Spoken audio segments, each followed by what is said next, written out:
l'île Maurice.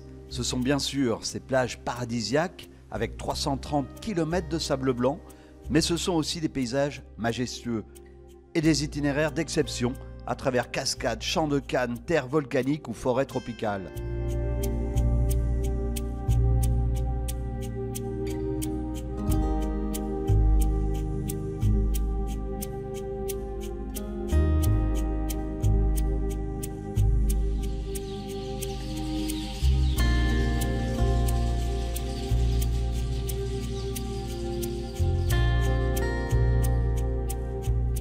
Quand Christopher Lagan, le double vainqueur du Tour de Maurice, vient saluer Aurélien de Commarmont, ce n'est pas son coéquipier qu'il vient voir, mais son ami.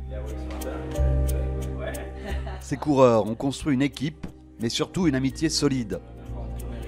On se connaît tous très bien depuis très jeune. Christopher, Aurélien, William ou les autres qui ont été dans la sélection, on a tous couru ensemble depuis petit. Et on sait comment chacun fonctionne, chacun comment il est. C'est sûr que dans l'équipe, on est vraiment à l'aise, on se dit les choses carrément, quoi. On a des liens assez forts comparés à d'autres équipes où ils se rencontrent juste pour partir sur une course et ils se rencontrent deux ou trois jours avant. La force de l'équipe, je pense que c'est le collectif. On s'entend super bien, on est une bande de copains. Souvent, on se retrouve après les tours ou après le grande course. Toujours, on se revoit pour faire la fête un peu, si on veut dire. Ben voilà, je pense que ça va être l'esprit d'équipe qui va faire qu'on pourra avoir un résultat. On est tous mauriciens, c'est un petit pays, on se connaît tous. Le peloton mauricien n'est pas très grand non plus. Et puis le vélo, c'est beaucoup moral et l'ambiance de course, après les étapes, à l'hôtel, si on ne se connaît pas et qu'il y a une mauvaise ambiance, le tour devient très vite long chez le vélo, après c'est compliqué. Les garçons sont prêts, leur motivation est réelle. Maurice a une équipe à la hauteur de son ambition.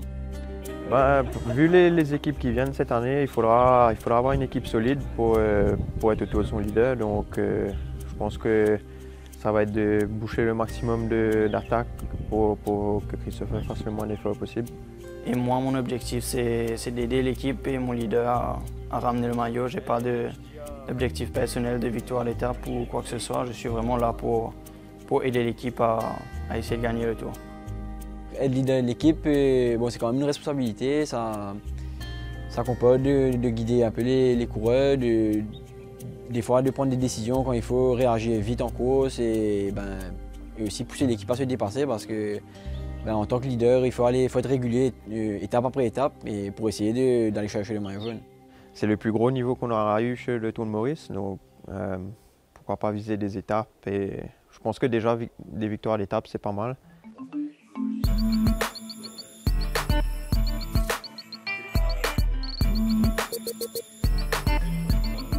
Mon but dans le vélo, c'est de me faire plaisir et aussi d'essayer de performer parce que c'est vrai qu'en tant que compétiteur, on veut toujours aller chercher le meilleur résultat possible.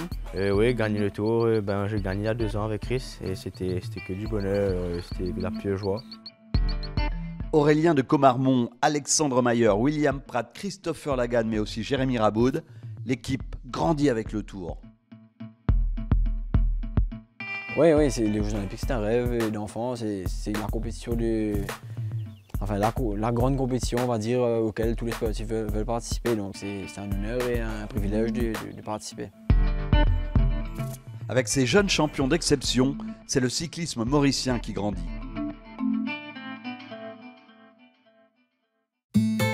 Le peloton de ce 43e Tour de Maurice a rendez-vous au château de Villebague pour le prologue. 22 équipes sont présentes pour un plateau de 104 coureurs. Le Maghreb, l'Afrique de l'Est et du Sud, l'Europe sont représentées, mais aussi des équipes de la région, Maurice bien sûr, les Seychelles ou la Réunion.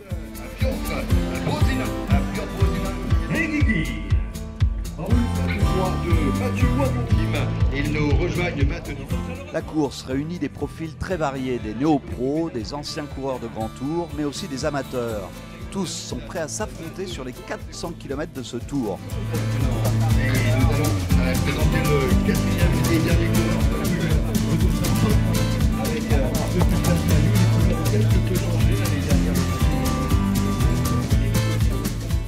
Depuis l'année dernière. Le Tour a pris une nouvelle dimension. Le fait d'avoir réalisé justement ce bond entre une course régionale à une course UCI, donc c'est sûr qu'il y a beaucoup plus de rigueur, la sécurité reste le maître mot. Tout le public en général, la nation attend avec beaucoup d'attention et de fierté cette manifestation, et je crois qu'ils sont tous derrière notre équipe de Maurice. Dans un décor magnifique, organisateurs, coureurs, suiveurs, toute la caravane est prête pour une semaine de vélo et de compétition exceptionnelle.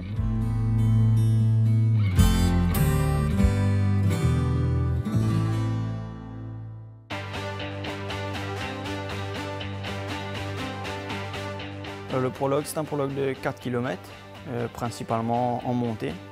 Situé à la Nicolière, on commençait au barrage du réservoir en bas. Je pense qu'un puncher c'est pas une montée vraiment très difficile.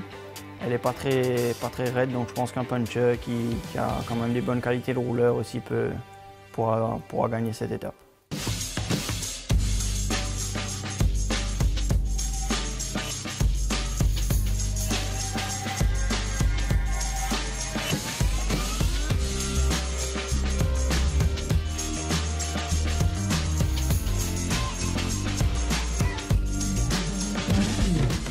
Un prologue de 4 km est au menu de ce premier jour. Christopher Lagan, double vainqueur du Tour en 2021 et 2022, est le premier à s'élancer.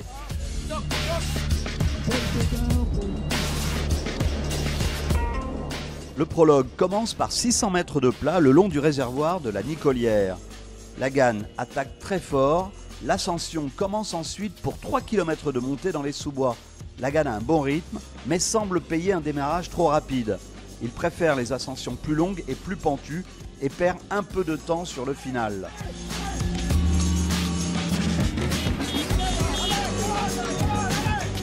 Avec un chrono de 7 minutes et 20 secondes, Lagan finit 12e. L'Autrichien Felix Rinzinger prend ensuite le départ. Ce professionnel de 27 ans est un spécialiste du contre-la-montre. Rinzinger est bien en ligne. L'Autrichien, encouragé par ses coéquipiers, fait partie d'une équipe solide.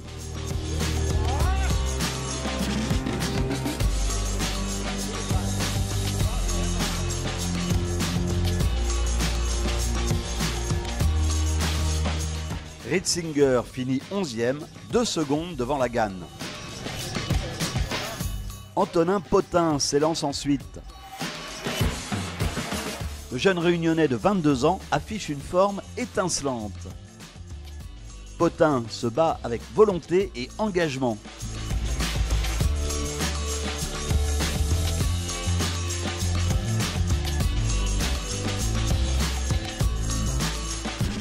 Il prend une très belle 10e place.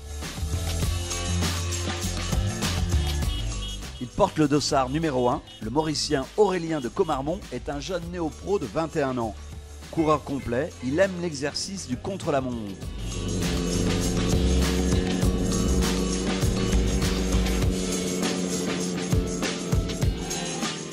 Les Mauriciens encouragent leur champion. Malgré un passage de pluie tropicale, Comarmont prend la 9e place.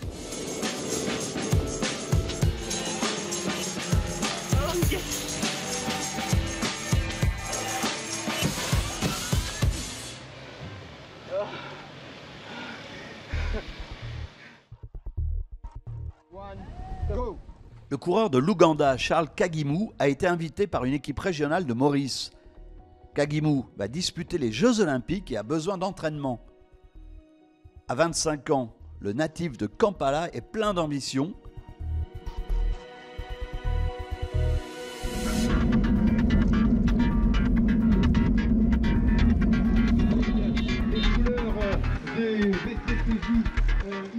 Il finira 8e sur ce prologue en montée.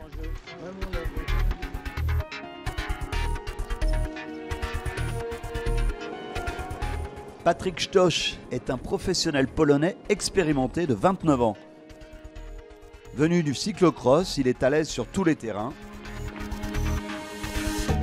Le responsable de l'équipement, allez.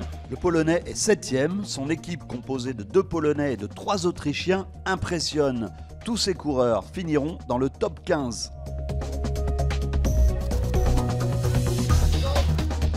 L'équipe sud-africaine Onekombi est aussi très forte. Tristan Norgé fait une montée régulière. Le natif de Georgetown est 6e à 17 secondes du futur vainqueur.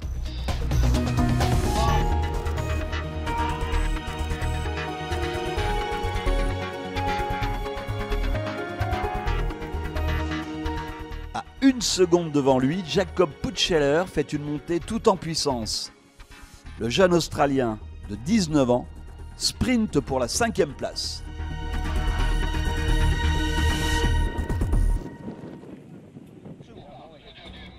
Le vétéran sud-africain Venter lui succède. À 37 ans, Jaco Venter n'a rien perdu de ses qualités.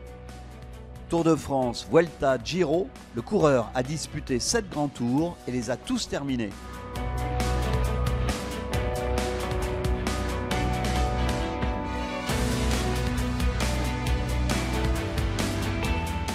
L'ancien rouleur professionnel réalise une belle performance.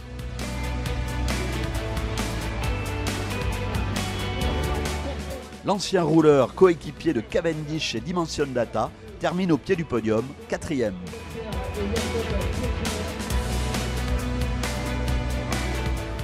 Le deuxième Polonais de la redoutable équipe allemande s'élance ensuite. Piotr Bodjena est le leader de l'équipe. L'homme est un grimpeur, mais aussi un ancien champion national du contre-la-montre. Il fait une montée très rapide et finit en trombe. 3e place pour le Polonais, à seulement 2 secondes du leader.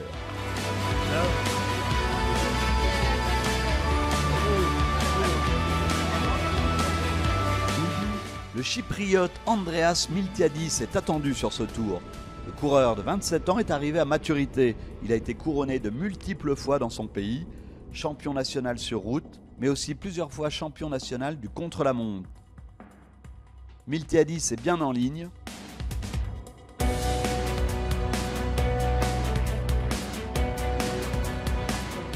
Superbe performance du Chypriote qui finit avec un temps de 6 minutes 54 secondes. Marc-Oliver Pritzen fera le même temps, mais avec 32 dixièmes de seconde de moins que Miltiadis. Le Sud-Africain profite d'un terrain plus sec. Il soigne ses trajectoires, relance au bon endroit et va donc remporter ce prologue.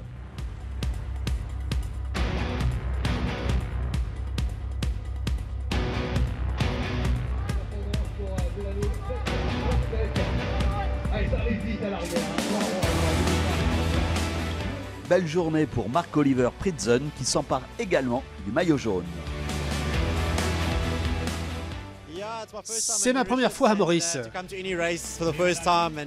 Et pour ma première course ici, je gagne.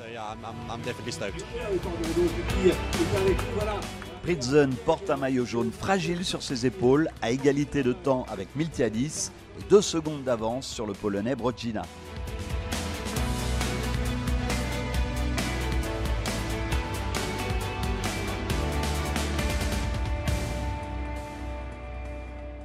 Le cyclisme à Maurice, ce n'est pas que sur route. Il existe aussi de nombreux sentiers de découverte et de pistes dans l'intérieur de l'île.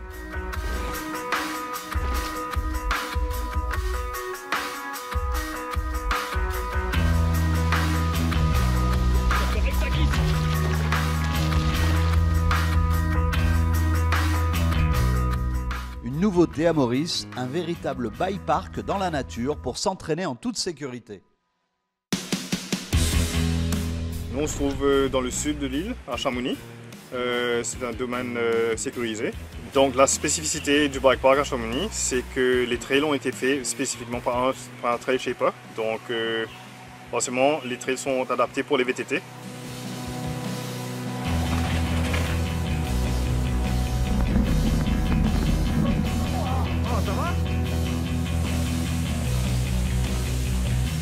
Moi j'ai fait du VTT pendant très longtemps et je vais vous dire que c'est un grand plus pour le VTT et le sport à Maurice.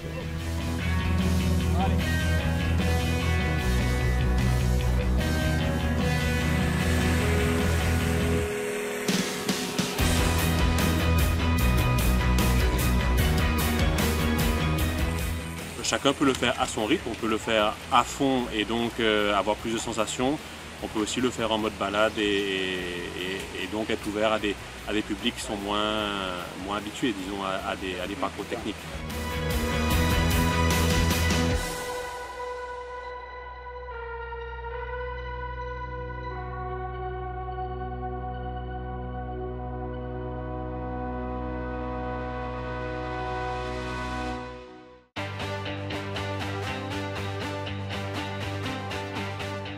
Oui, je pense que c'est un parcours pour puncher et pas vraiment grimpeur, mais je pense que celui qui a gagné la veille, il peut regagner sur la première étape. Mais s'il y a du vent et puis les bordures, enfin on ne sait pas. Ouais, c'est à voir.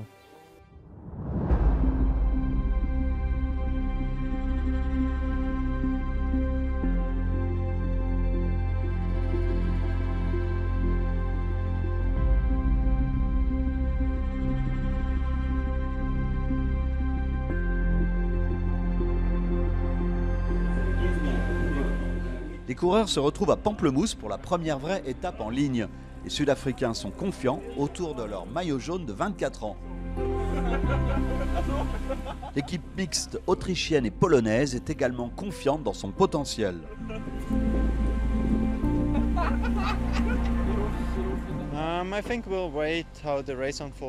Je pense que chaque détail a son importance. Nous n'avons pas de plan aujourd'hui parce que demain, l'étape est vraiment très difficile. On décidera demain. Les coureurs mauriciens sont à l'affût, ils savent que l'étape ne compte pas de difficultés majeures, mais qu'elle peut être piégeuse. Aujourd'hui, c'est un parcours difficile quand même. Il peut y avoir des écarts, donc il faut être vigilant. On a un bon sprinter avec Aurélien, donc on va essayer de le protéger. Et il faudra protéger aussi Christopher pour le classement général. Je pense qu'une comme une étape aujourd'hui, il faut quand même être offensif un peu parce que si tu attends, au final, tu peux te faire, comment on dit, enfermer quoi. Mais non, je pense qu'il faudra bien être attentif, être bien regroupé en équipe et rouler devant. Ça sera la clé aujourd'hui, je pense.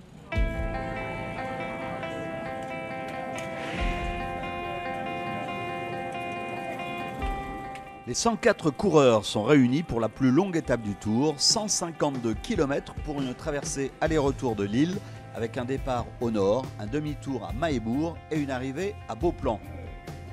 Beaucoup de coureurs ont noté la présence d'un vent violent. Les drapeaux, les feuillages sont très agités.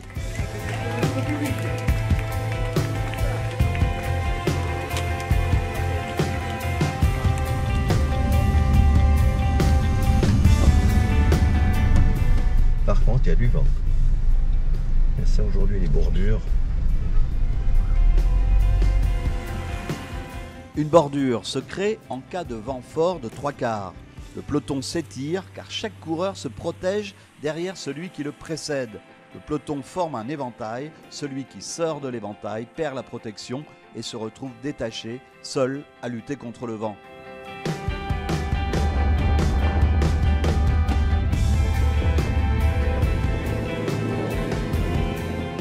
À ce petit jeu, le Réunionnais O'Haro, l'Algérien Mansouri, les Réunionnais des Prairies, Grenic, puis de nombreux coureurs sont largués. À l'exemple aussi des Rwandais. Là, on va être obligé de rouler derrière. C'est compliqué là. Avec le vent de côté, là, ils ont pas l'habitude sur le placement et du coup, à chaque fois, on a toujours du mal à se mettre un petit peu en route à cause de ça, c'est toujours un petit peu compliqué. Le peloton est éparpillé en de nombreux groupes. Chacun essaye de survivre. Les premiers kilomètres sont terribles.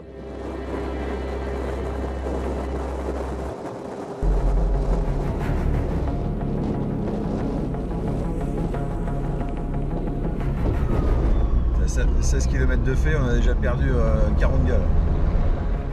Devant, à l'initiative de l'équipe maillot jaune, 19 coureurs sont partis. Ils roulent en éventail.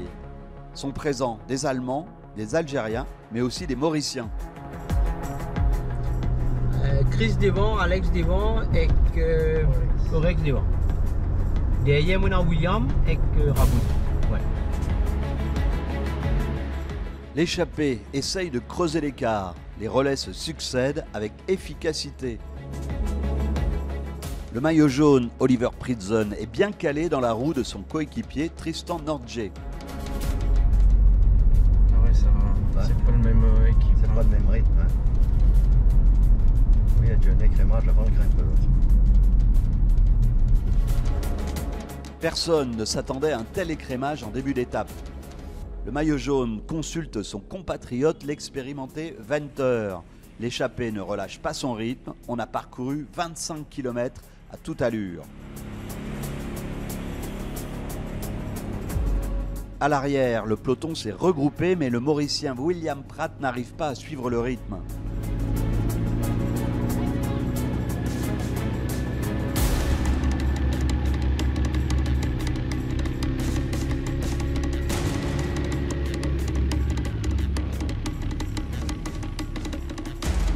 Devant, les Autrichiens donnent le tempo.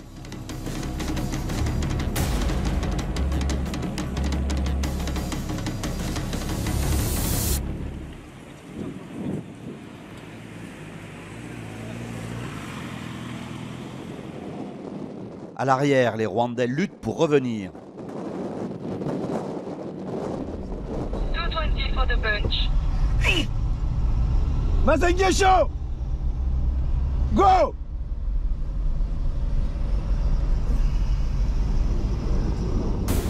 Personne ne s'attendait à un début de tour aussi brutal. Aurélien de Comarmont essaye de reprendre ses esprits. On aborde la montagne Verdun.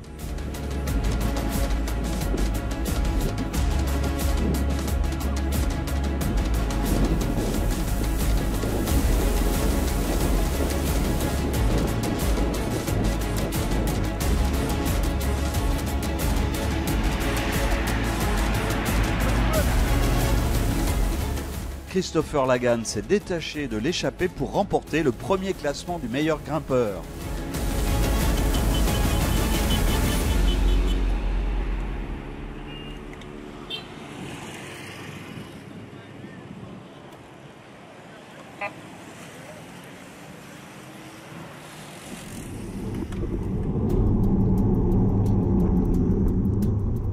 Incident mécanique pour un coureur de l'échappée. Crevaison du pneu avant pour le Hollandais Delano Swen.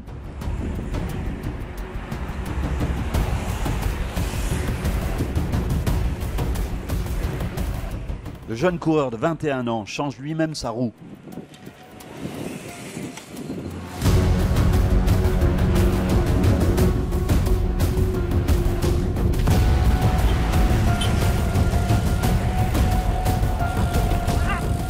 La roue arrière aussi est crevée.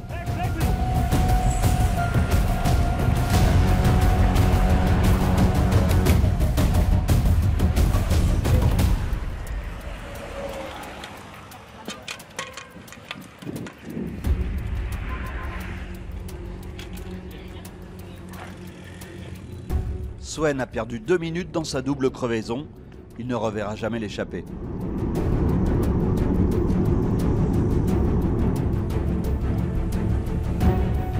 Pourtant, à l'avant, les hommes de tête ont décidé de ralentir. Le vent de face est terrible et il reste encore 110 km de course. L'échappée lève le pied. Rebondissement au kilomètre 50. Un groupe d'une trentaine de coureurs fait la jonction avec la tête. Et là, malheureusement, le trafic permet à tout le monde de rentrer. To all team managers, please stop. Le peloton parcourt les superbes routes du centre de l'île, entre les champs de canne à sucre et les arbres centenaires.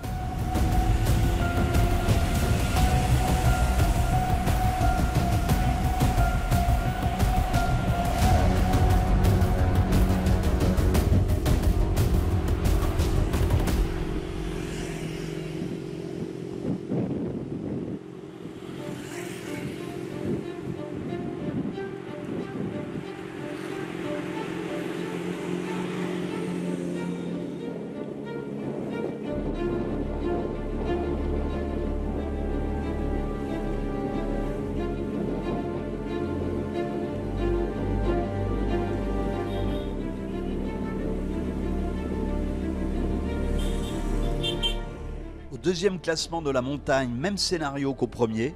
Le Mauricien Lagan remporte la montée Cluny.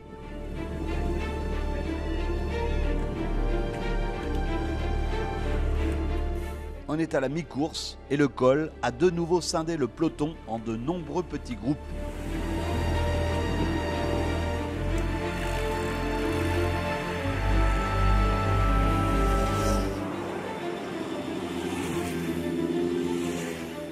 Le maillot jaune a décidé de placer une nouvelle accélération.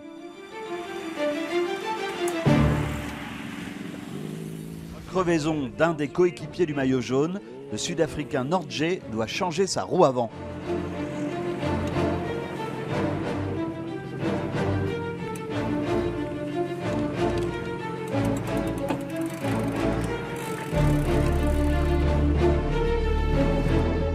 L'Allemand Arthur Lenné gagne lui tranquillement le sprint de Ripaille.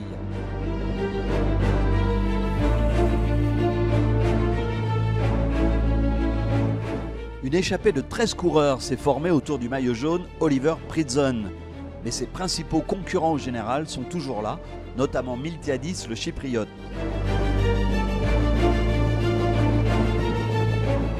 Le groupe restreint a plus de facilité pour négocier les dangereux virages de la descente de la Nicolière. La course est de retour sur le parcours à l'envers du prologue. Une descente cette fois de 4 km dans des sous-bois parfois encore humides.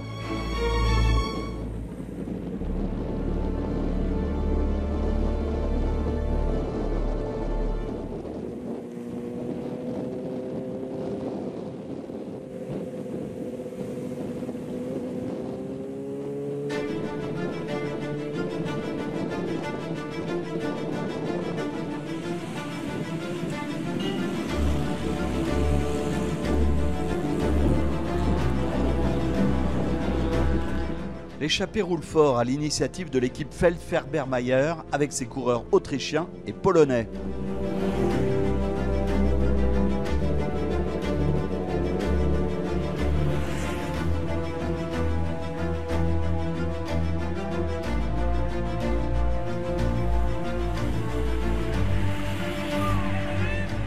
Ils sont 11 coureurs à se présenter dans la ligne droite finale.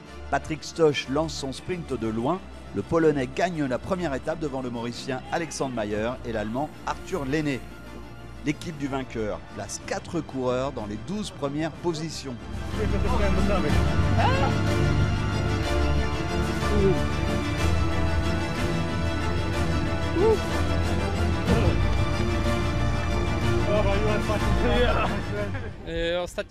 Tout s'est décidé à quelques kilomètres. J'ai accéléré et le peloton était distancé. J'ai compris à ce moment-là que l'un de nous dans l'échappée pouvait gagner.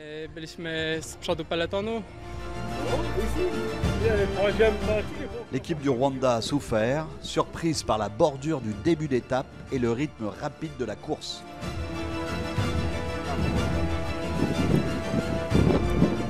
Dès le départ, les Sud-Africains ont mis en route pour le premier rush et ils ont profité du vent pour créer une grosse bordure. Bon, après, ils ont été vraiment surpris par le vent. Ils n'ont pas l'habitude. Au Rwanda, il n'y a pas de vent, donc c'est un peu compliqué ils apprennent, hein, ils sont là pour apprendre. Du coup, ils apprennent à gérer les bordures, à faire face aux bordures. Les Sud-Africains ont souffert également. Pridson n'a pas lâché ses principaux adversaires et il s'est retrouvé esselé, sans équipier en fin d'étape.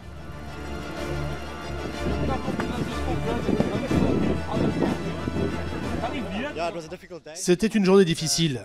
Il y avait beaucoup de vent et c'était difficile d'établir une stratégie. On a limité le nombre de mes coureurs à rouler pour s'économiser. Je ne perds pas de temps et aujourd'hui c'est vraiment l'essentiel.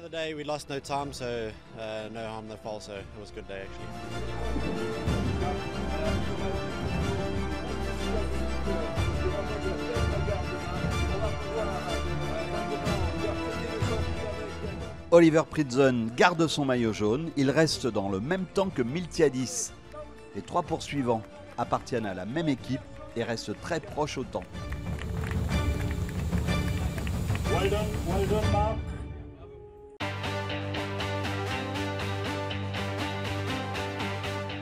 forcément, ouais, c'est une étape reine, du coup, ça va en faire des dégâts et de gros écarts, je pense. Et donc, ouais, ça va être décisif.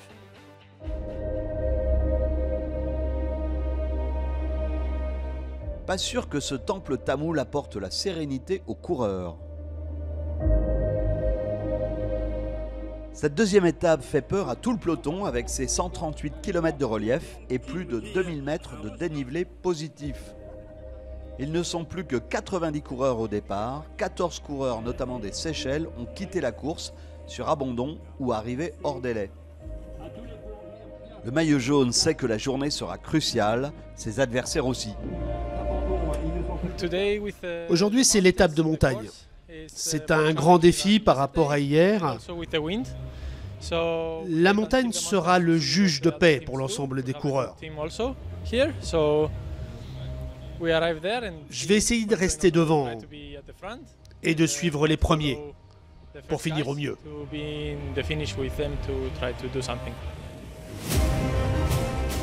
Oliver Pridson vérifie les données de son compteur, un compteur qui contient les watts dépensés et les informations sur le relief. Les coureurs partent de Cascavel pour une étape au sud-ouest de l'île et une arrivée à Bois-Chéry.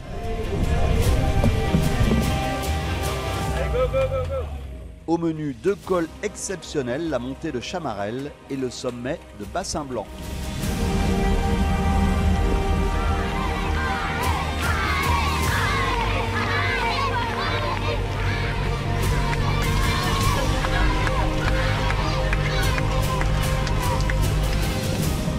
Les coureurs le savent, la journée va être difficile, intense et certains ne verront pas l'arrivée.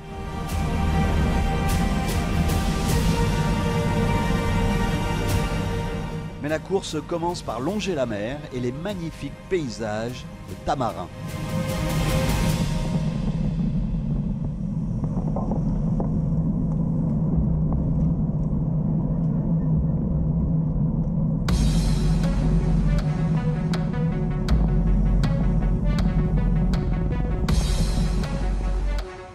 Les premiers kilomètres sont plats le long de la mer, mais le vent fait de nouveau son effet et certains coureurs sont distancés.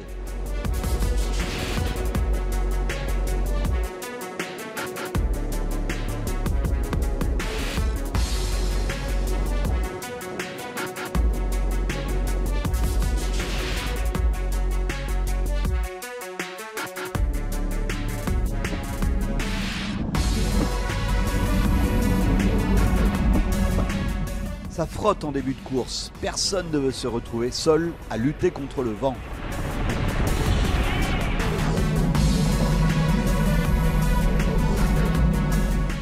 Dès le début de la montée de Chamarel, un coéquipier du maillot jaune craque.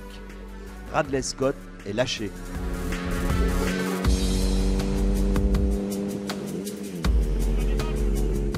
Kilomètre 8, attaque de l'Allemand Robin Fischer et du Polonais Patrick Stoch. Les deux coureurs ne sont pas des grimpeurs, mais des sprinteurs. Ils recherchent les points du sprint intermédiaire.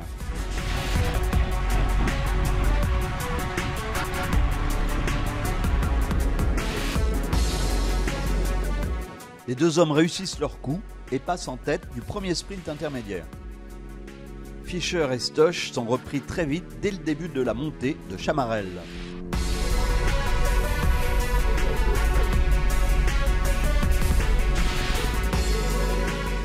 Le Rwandais Manizabayo attaque, alors suivi par Andreas Miltiadis. Les deux hommes s'entendent, le Rwandais joue l'étape et le Chypriote le général.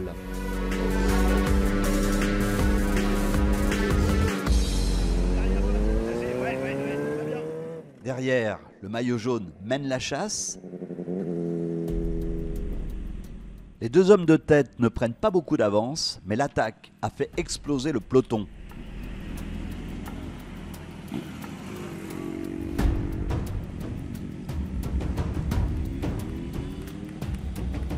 Le Sud-Africain Pridson monte au train, collé par le Polonais Brodzina, l'Allemand Pochacker et le Rwandais Mazengesho.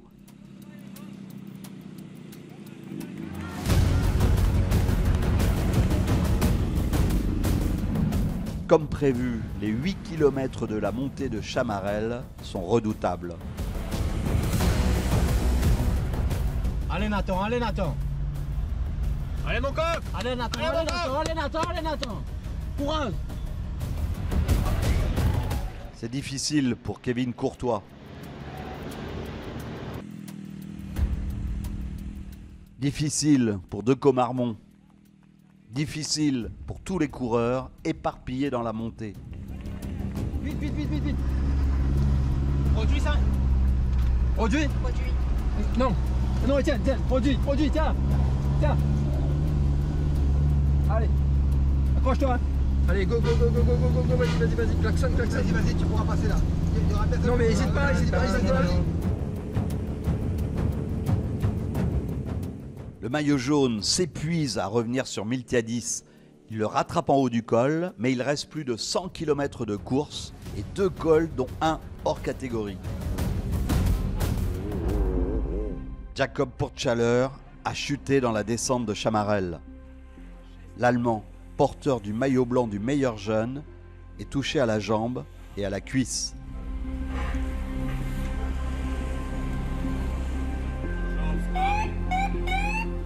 Il repart courageusement au milieu des coureurs distancés.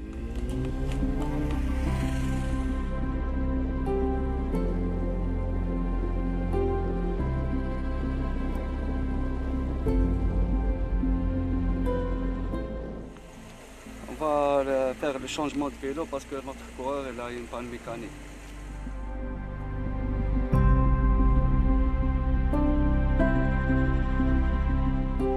Nassim Saïdi, lui aussi est loin, très loin, victime d'un vélo défaillant.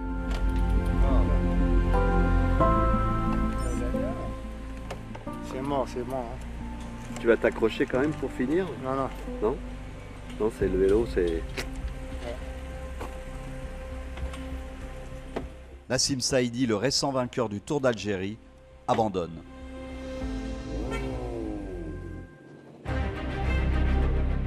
À l'avant, Miltiadis veut se débarrasser de Pridzon. Le Chypriote essaye plusieurs attaques.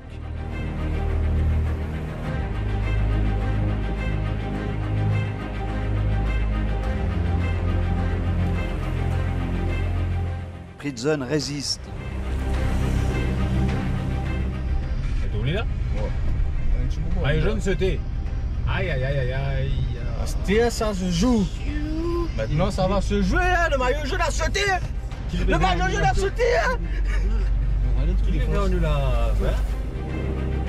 Pridzon lâche du terrain, puis se résigne. Sans coéquipier et les jambes lourdes, il se laisse distancer pour simplement réintégrer le peloton.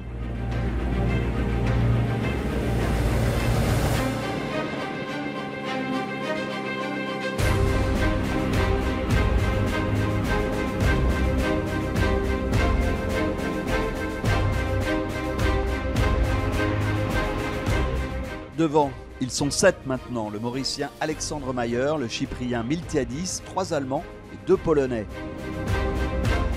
À la mi-course, l'échappée a déjà 2 minutes d'avance sur le groupe maillot jaune. À cet instant, Miltiadis est virtuel maillot jaune. Alexandre Mayer passe le col de l'Apeille en tête.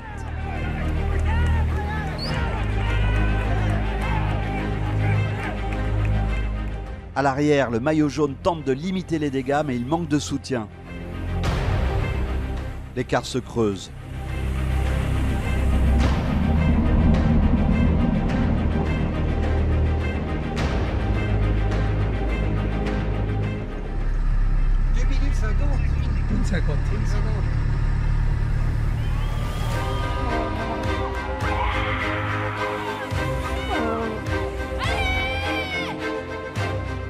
Devant, les 7 hommes de l'échappée ont compris que la victoire se jouerait entre eux. Ils savent aussi que la décision se fera dans le dernier col, 12 km d'ascension avec une pente moyenne de 6% et des passages redoutables à 19%. L'Allemand Arthur Lenné est le premier à décrocher. Le Polonais Stoch est le suivant.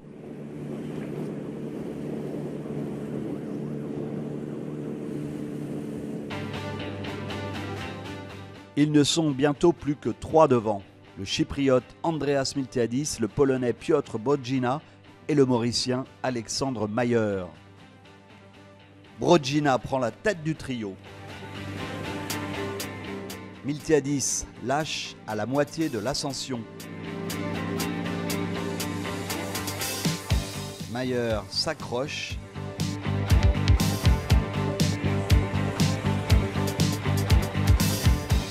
Miltiadis aussi s'accroche, mais à une centaine de mètres derrière.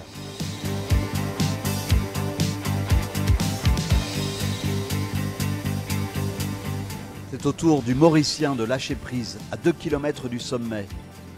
Mayer monte à son rythme un col qu'il connaît par cœur. Il est sur ses terres d'entraînement et ne se met pas dans le rouge.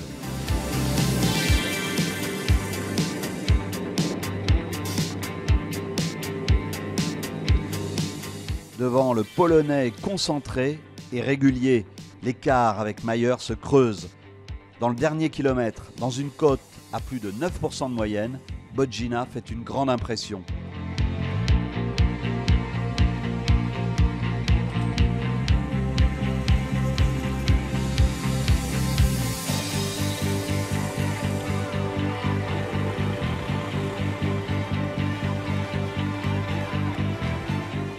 Piotr Bodzina franchit le col de Bassin Blanc en tête avec 1 minute 30 d'avance sur Mayer. Après la descente finale, Piotr Bodzina s'impose en solitaire dans l'étape reine du Tour. Alexandre Mayer franchit la ligne d'arrivée avec 1 minute 57 de retard. Miltiadis n'a rien pu faire, il est 3e à 3 minutes 10.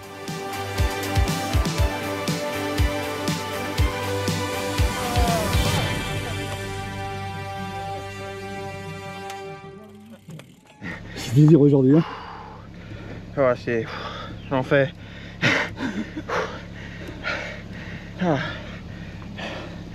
Content de ça finir. C'était une étape difficile, on va dire. Mais bon, on avait Alex devant, donc c'était quand même une bonne opération pour nous. D'ailleurs, on a laissé faire le maillot jaune et bon, après dans la montée, je fais ma montée et ben, je sais pas trop c'est quoi les résultats. Ouais, voilà. Lagan est arrivé à près de 5 minutes du Polonais et le maillot jaune à 11 minutes 34 secondes. Fritzen, sans une équipe solide, n'a rien pu faire. Avec ces multiples attaques, je n'en pouvais plus, je n'arrivais même plus à suivre. Mon seul objectif était de finir et ça pour moi c'était le plus important.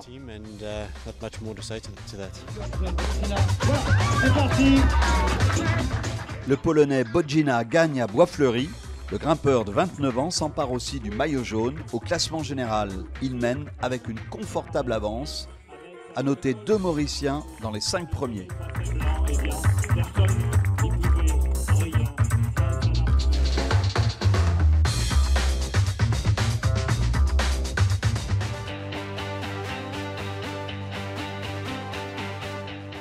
Oui, pour la dernière étape, je pense que ça sera un sprint massif. Je pense que toutes les équipes voudront gagner la dernière étape.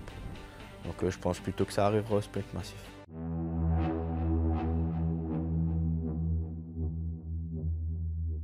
La dernière étape part du Morne à l'extrême sud-ouest de l'île. Le départ est près de la plage, l'occasion de profiter un peu de la mer.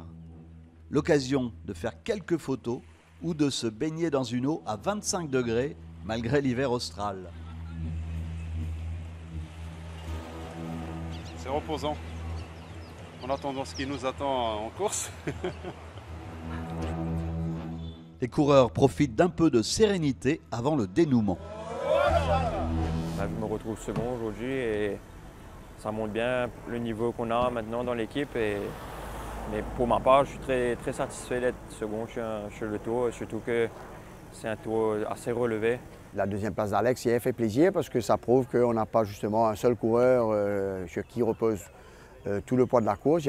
On a aujourd'hui 3 qui ont chacun leur qualité et qui peuvent donc suppléer à n'importe quelle minute. Et peut-être essayer d'aller chercher une victoire d'étape aujourd'hui, ça serait pas mal. Ils ne sont plus que 72 coureurs sur les 104 au départ.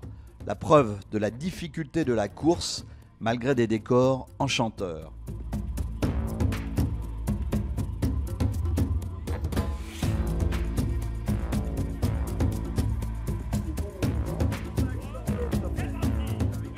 Départ lancé pour les 116 km de l'étape du jour jusqu'à la plaine Magnin. Une étape sans difficulté majeure qui se termine par 8 tours de circuit.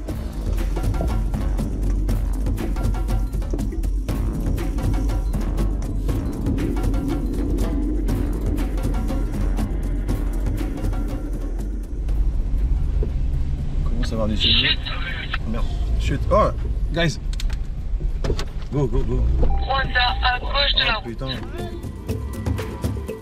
Heureusement, une chute sans gravité pour Ruben Ikunda-Bayo.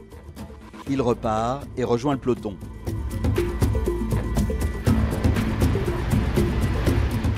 L'équipe maillot jaune est en tête et imprime un rythme élevé pour se protéger des attaques. La course longe l'océan avec des panoramas magnifiques sur la côte sud.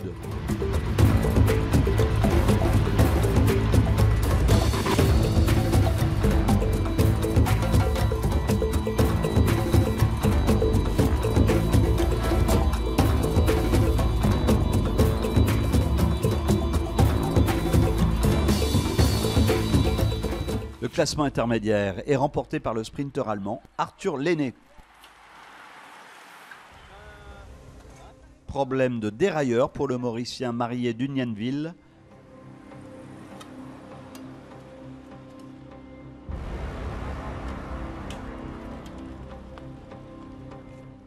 Le coureur restera distancé.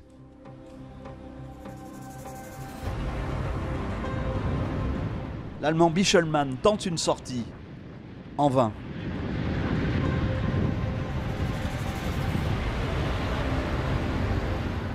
C'est ensuite aux Mauriciens Lagan et Mayer de protéger leur place et de mener le peloton, le maillot jaune, toujours dans leur roue.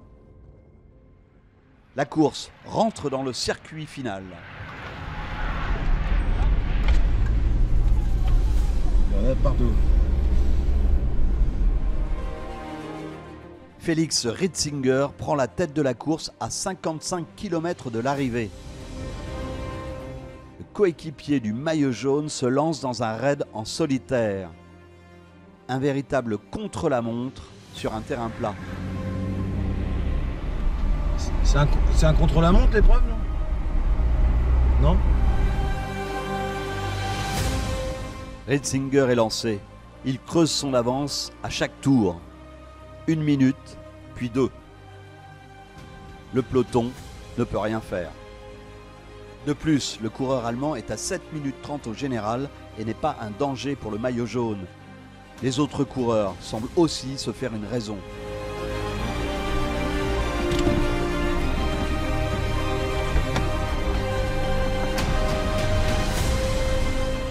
Dernier ravitaillement du Tour de Maurice.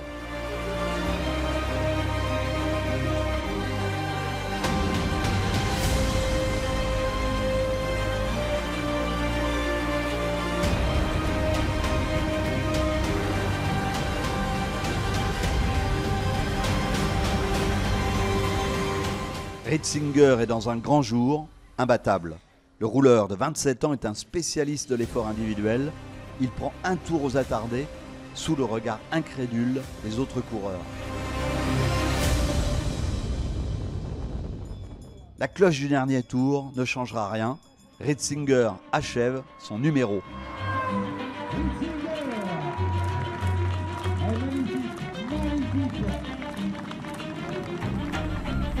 Yes! Alles! Yes! Hoi! Hello, we are Team Feldfelbermeier and we win Tour of Mauritius! Victoire d'étape et maillot jaune pour l'équipe. Et c'est le deuxième Polonais de l'équipe, Patrick Stoch, qui règle le peloton avec 2 minutes 20 secondes de retard.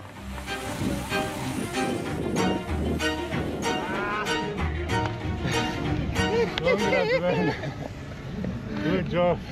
1-2. 1-2. Patrick, second. Yeah. And I've never been. Je n'étais jamais venu à Maurice avant. Alors gagner, c'est vraiment cool. Very fun. But I'm really happy about. Je suis vraiment heureux. Gagner l'étape la plus difficile et gagner le maillot jaune. Aujourd'hui, je suis vraiment heureux.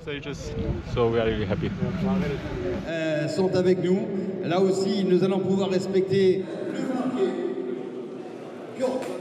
le bonheur pour Piotr Brodzina, maillot jaune, Alexandre Mayer, second, et Miltiadis, troisième. Le rideau se ferme sur cette 43e édition. Par son exploit, Ritzinger ravit la 4e place à la Ganne, mais l'équipe de Maurice a fait un beau tour avec 2 coureurs dans les 5 premiers.